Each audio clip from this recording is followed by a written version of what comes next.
Movie के starting scene में हम दो भाइयों को देखते हैं, जिसमें बड़े भाई का नाम बिल होता है और वो अपने छोटे भाई को कागज की एक बोट बनाकर देता, क्योंकि बाहर बारिश आ रही थी। बिल का छोटा भाई उस बोट को लेकर बाहर बारिश में खेलने जाता है और तभी उस बच्चे की बोट पानी में बहते बहते एक सीवर में चली जाती है। और जब वो बच्चा अपनी बोट को ढूंढने के लिए उस सीवर के पास जाता है, तब हम फर्स्ट टाइम पेनीवाइज को वहाँ पर देखते हैं। पेनीवाइज उस बच्चे को उसकी बोट रिटर्न करने के बहाने उसे अपने पास बुलाता है और उसके पास आते ही वो उसका एक हाथ ही खा लेता है। इस इंसिडेंट के बाद उस बच्चे का कुछ भी पता नहीं चलता कि वो कहाँ गया है और सब लोग ये समझते हैं कि वो मिसिंग हो गया। इसके बाद हम एक लड़के माइक को देखते हैं, जो एक शीप हाउस में होता है और उसे कहा जाता है कि वो एक भेड़ को शूट करे, लेकिन वो ये नहीं कर पाता। लेकिन उसे ऐसा करना था क्योंकि ये उसका फैमिली बिजनेस था। फिर हम स्कूल में स्टूडेंट्स को देखते हैं और वहीं पर एक लड़की बेवरली को देखते हैं, जिसकी क्लास फेलो उसे काफी तंग करती है। सब बच्चे वेकेशन स्टार्ट होने की वजह से काफी एक्साइटेड होते हैं और वहीं पर हम एक लेडी को देखते हैं, जो अपनी मिसिंग बच्ची को वहाँ पर ढूंढने आई थी। वहाँ पर एक लड़का हेनरी भी था, जो नेचर वाइज काफी इल मैनर्ड था और वो बिल और उसके बाकी फ्रेंड्स को काफी तंग किया करता था। और वहीं पर हम बेवरली की बेस्ट फ्रेंड बेन को भी देखते हैं। वो दोनों आपस में काफी अच्छे फ्रेंड्स होते हैं। दूसरी तरफ बिल जब स्कूल से घर वापस आता है, तब उसके फादर उसे काफी डांटता, क्योंकि बिल समझता था कि उसका छोटा भाई अभी भी जिंदा है, जो सीवर में गिरकर वहाँ से गुजरकर उस जगह पर गिर गया होगा जहाँ पर उसका डेड एंड होता है। लेकिन उसके फादर उसे समझाते हैं कि वो मर चुका है और वो ये सब कुछ करना बंद कर दे, क्योंकि इससे उसकी मदर को काफी दुख होगा। माइक जब मीट डिलीवर कर रहा होता है, तब वहाँ पर उसे एक डोर मिलता है और उसके पीछे वो काफी अजीबोगरीब चीजें महसूस करता है। उस डोर के पीछे से काफी लोगों के शाउट करने की आवाजें आती है और बहुत से हाथ भी बाहर निकलते हैं। और फिर तभी अचानक से वो डोर खुद ब खुद ओपन हो जाता है और वहाँ पर माइक पेनीवाइज को देखता है। इतनी ही देर में हेनरी अपने फ्रेंड्स के साथ वहाँ पर आता है और माइक को टीज करके वहाँ से चला जाता है। बिल का एक फ्रेंड अपने फादर के ऑफिस में बुक रखने के लिए जाता है और वहाँ पर वो एक बहुत डरावनी औरत की पेंटिंग देखता है, जिससे वो अक्सर डर जाया करता है। उसे डराने वाला कोई और नहीं बल्कि पेनीवाइज था, जो सबको उनके डर से ही डराता था और उन चीजों से जिनसे वो डरते हैं। बिल अपने फ्रेंड्स को लेकर सीवर के डेड एंड की तरफ जा रहा होता है और बेन लाइब्रेरी में बैठकर पोएट्री लिखता है और साथ ही एक जगह डेयरी की हिस्ट्री भी पढ़ रहा होता है, जो असल में वही जगह थी। उस हिस्ट्री में उसे डेयरी में होने वाले सारे इंसिडेंट के बारे में इंफॉर्मेशन मिलती है और वो इंसिडेंट्स लोगों की डेथ के बारे में थे, यानी बहुत से लोगों की डेथ हो गई थी। और फिर बेन को ह्यूसिनेशन स्टार्ट हो जाती है और उसके साथ ये कोई और नहीं बल्कि पेनीवाइज ही कर रहा था। और बेन को वहाँ पर एक बैलून भी उड़ता हुआ नजर आता है, जो और किसी को नजर नहीं आ रहा होता। बेन जब उस बैलून के पीछे जाता है, तब उसे वहाँ पर बहुत सारे ईस्टर एग्स मिलते हैं और उन्हें फॉलो करते करते वो लाइब्रेरी तक पहुँच जाता है। और तभी एक आधा जला सर कटा इंसान बेन पर हमला करने के लिए उसकी तरफ बढ़ता है,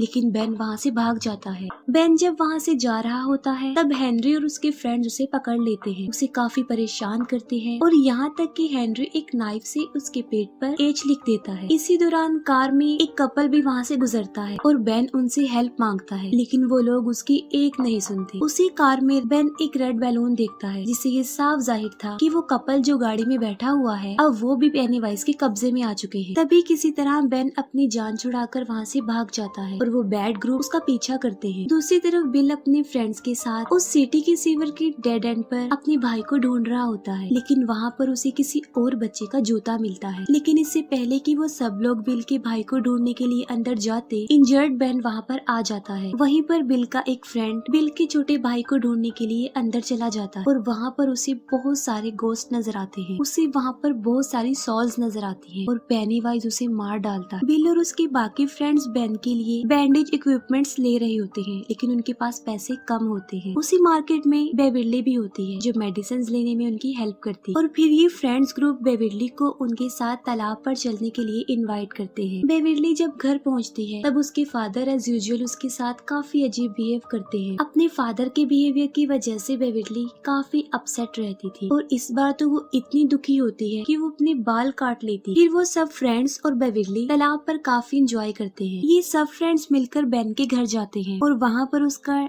डेरी टाउन से रिलेटेड हिस्ट्री कलेक्शन देखते हैं। बेन उन्हें बताता है कि जो लोग इस सिटी में रहा करते थे एक एक करके वो वहाँ से गायब होते रहे। लेकिन अजीब बात तो ये है कि लोगों के गायब होने का कोई भी रीजन, उनकी डेड बॉडी या कोई भी निशान नहीं मिला। बस सिर्फ उस सिटी में ही एक कुएं के पास मरे हुए लोगों के कपड़े थे जो खून से भरे हुए थे और वहाँ पर खून खराबा आम हो गया। लेकिन उसके पीछे ये पता नहीं चल सका कि ये कौन कर रहा। फिर हम बिल के फ्रेंड एडी को देखते हैं जो स्कूल से घर की तरफ जा रहा होता है और रास्ते में वो एक बहुत पुराने घर के सामने से गुजरता है और ठीक उसी वक्त उसकी मेडिसिन लेने का टाइम भी हो जाता है और एडी वहाँ पर रुककर अपनी मेडिसिन लेने लगता है। और तभी एडी को उस घर से किसी की आवाजें सुनाई देती है। वो आवाजें सुनकर एडी काफी घबरा जाता है। वो वहाँ से जाने लगता है। तभी घबराहट के आलम में उसकी मेडिसिन उसके हाथों से गिर जाती है। एडी जब अपनी मेडिसिन उठा रहा होता है तभी वहाँ पर एक बदसूरत काफी गंदा और बीमार आदमी आकर उसे डराता है और उसे डराते डराते वो उस पुराने घर की तरफ ले जा रहा होता है। लेकिन एडी भागकर उस घर के पीछे चला जाता है और एडी को वहाँ पर पेनीवाइज नजर आता है। एडी वहाँ से भाग जाता है। बेवर्ली जब घर आती है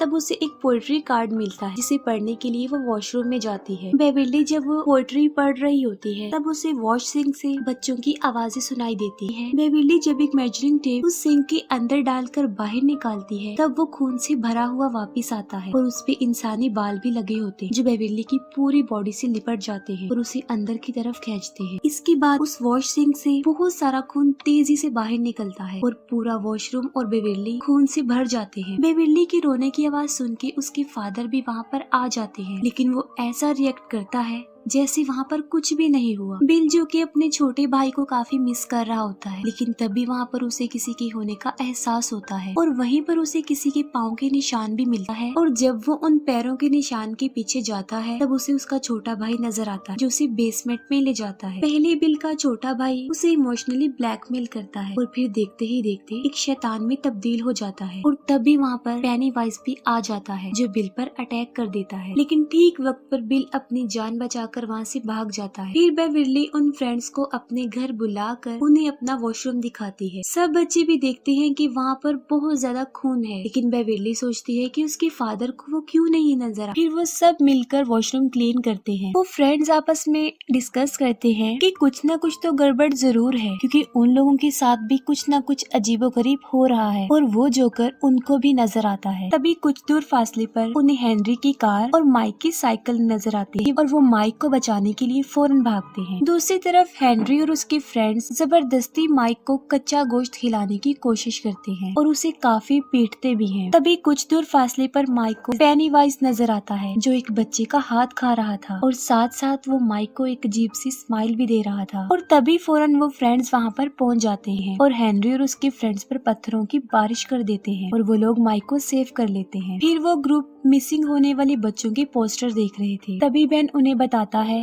कि उसने डेरी टाउन के बारे में दोबारा से पढ़ा है। वो कहता है कि मुझे पता चला है कि डेरी टाउन में हर 27 साल बाद ऐसे इंसिडेंट्स होते रहते हैं। उन इंसिडेंट्स में लोग गायब होते हैं और ज्यादातर बच्चे, और ऐसा पहले तो कुछ अरसे तक चलता रहता है लेकिन फिर अचानक से बंद हो जाता है और फिर 27 सालों बाद ऐसा होने लगता है। वो लोग ये समझ जाते हैं कि कोई तो है जो 27 साल बाद आ जाता है और बच्चों को पकड़कर खा जाता है और इतना ज्यादा शिकार करने के बाद 27 सालों तक वो बिल्कुल रिलैक्स हो जाता है और साथ में वो ये बात भी समझ जाते हैं कि वो बच्चों के सामने उन्हें उसी रूप में आकर डराता है जिससे वो सबसे ज्यादा डरते हैं और जाहिर है तकरीबन सब बच्चे ही जोकर से डरते हैं। बिल सबको अपने घर ले जाता है और उन्हें डेरी टाउन का मैप दिखाता है। मैप देखकर उन लोगों को पता चलता है कि जहाँ जहाँ वो इंसिडेंट्स हुए थे वो जमीन के नीचे एक गटर से जुड़े हुए हैं और ये सारे गटर एक ही जगह पर आकर आपस में मिलते हैं और वो कुआं है जो उसी पुराने घर में था। वो बच्चे फौरन ये समझ जाते हैं कि पेनीवाइज वहीं पर रहता है उसी पुराने घर के कुएं में। तभी एडी इन बातों से काफी डर जाता है और वो सब कुछ बंद करने के लिए कहता है लेकिन अचानक से प्रोजेक्टर अपने आप ऑन हो जाता है और पिक्चर्स खुद ब खुद चेंज होने लगती है। ये देखकर वो लोग काफी घबरा जाते हैं, काफी डर भी जाते हैं और तभी उन पिक्चर्स में बिल के छोटे भाई की पिक्चर भी आती है और तभी फौरन पेनीवाइज भी एक पिक्चर की सूरत में उनके सामने आता है और तभी पेनीवाइज उस फोटो से निकलकर उन बच्चों को डराता है। वो सारे बच्चे काफी डर जाते हैं, लेकिन बिल डिसाइड करता है कि वो उस पुराने खंडर वाले कुएं में जाएंगे और पेनीवाइज का मुकाबला करेंगे। वो सब बच्चे बिल की बात मानकर उसके पीछे पीछे उस घर में जाते हैं। बिल कहता है कि हमें उसका मुकाबला करते हुए उसे रोकना चाहिए, वरना ये सिलसिला ऐसे ही चलता रहेगा और हो सकता है कि नेक्स्ट उनमें से ही कोई हो जो मिसिंग हो जाए और उस जोकर का शिकार बन जाए। और जब वो लोग उस घर के अंदर जाते हैं तो पेनीवाइज उन्हें विजन दिखाता है और एक दूसरे से अलग कर देता है। एडी फिर से उस क्रीपी आदमी से डरकर ऊपर से नीचे गिर जाता है और काफी इंजर्ड हो जाता है। उन फ्रेंड्स में बिल का फ्रेंड रिची जो एक रूम में बंद हो जाता है और वहाँ पर बहुत सारे जोकर्स थे और तभी वहाँ पर पेनीवाइज आ जाता है। लेकिन इससे पहले कि वो रिची को कोई नुकसान पहुँचाता, बिल बिल्कुल ठीक वक्त पर दरवाजा खोलकर उसे बचा लेता है और फिर पेनीवाइज एडी के पास जाता है। लेकिन इससे पहले कि पेनीवाइज एडी को डराकर मार देता, बिल और रिची वहाँ पर पहुँच जाते हैं और पेनीवाइज उन दोनों पर ही अटैक कर देता है। और तभी बेविरली एक लोहे के रॉड को पेनीवाइज के सर में दे मारती है, जिससे वो जख्मी हो जाता है। लेकिन इसके बावजूद भी वो बच्चों को डराने से बाज नहीं आता, वो उन्हें काफी डराता है और अपने बड़े बड़े नाखूनों से वो बेन को जख्मी कर देता है। लेकिन वो सारे बच्चे वहाँ पर एक साथ थे और पेनीवाइज भी इंजर्ड था, तो वो उन्हें कोई नुकसान पहुँचाए बगैर ही वहाँ से चला जाता है। तभी बिल उसका पीछा करता है और उसे उस कुएं में जाते हुए देख लेता है और तभी वो सब बच्चे उस घर से अपनी जान बचाकर भाग जाते हैं। बिल अपने फ्रेंड्स को कहता है कि वो दोबारा से उस घर में जाएंगे, लेकिन अब वो पूरी तैयारी से आएंगे और बड़ी बहादुरी से वो पेनीवाइज का मुकाबला करेंगे। लेकिन बेविरली के अलावा कोई भी उसकी ये बात मानने के लिए एग्री नहीं होता। वो कहते हैं कि वो लोग वापस वहाँ पर नहीं जाएंगे। बिल का फ्रेंड रिची जब उसे कहता है कि उसका भाई अब मर चुका है, बिल को इस बात पर गुस्सा आ जाता है और उन दोनों में लड़ाई हो जाती और वो ग्रुप आपस में बिखर जाता है। बेविरली उन्हें काफी समझाती है कि पेनीवाइज यही चाहता है कि वो सब एक दूसरे से अलग हो जाएं, क्योंकि उसे पता है कि अगर वो साथ रहे तो वो उसका मुकाबला कर लेंगे। लेकिन बेविरली की ये बात कोई नहीं सुनती। दूसरी तरफ हेनरी को अपने घर के पास रखे गए लेटर बॉक्स के ऊपर एक रेड बैलून उड़ता हुआ नजर आता है, जो पेनीवाइज के वहाँ होने का साइन था। जब उस बॉक्स को ओपन करता है तब उसे वहाँ पर एक नाइफ मिलता है। ये नाइफ उसी का था जो जंगल में गिर गया था जब वो बेन के पीछे भागा था। हेनरी जब उस चाकू को ले लेता है तब वो पूरी तरह से पेनीवाइज के कंट्रोल में आ चुका होता है। पेनीवाइज हेनरी को बहुत फोर्स करता है कि वो अपने फादर को जान से मार डाले, जबकि हेनरी सच में पेनीवाइज के बहुत ज्यादा कब्जे में आ चुका था और वो सच में ही अपने फादर को जान से मार डालता है जब वो सो रहे होते हैं। बेविरली के डैड अग्रेसिव होकर उसके साथ जबरदस्ती करने की कोशिश करते हैं। बेविरली अपने फादर को टांग मार के वहाँ से भाग जाती है और खुद को वॉशरूम में बंद कर लेती है। लेकिन बेविरली का फादर बाथरूम के दरवाजे को तोड़कर अंदर घुस जाता है। अपनी जान बचाने के लिए बेविरली सिंक अपने फादर के सर में मार देती है, जिससे वो इंजर्ड होकर बेहोश हो जाता है। दूसरी तरफ बिल बेविरली को ढूंढते ढूंढते उसके घर तक चला जाता है, जहाँ पर उसे उसके फादर की डेड बॉडी के साथ दीवारों पर पेनीवाइज का मैसेज मिलता है। वहाँ पर लिखा होता है कि यू डाई इफ यू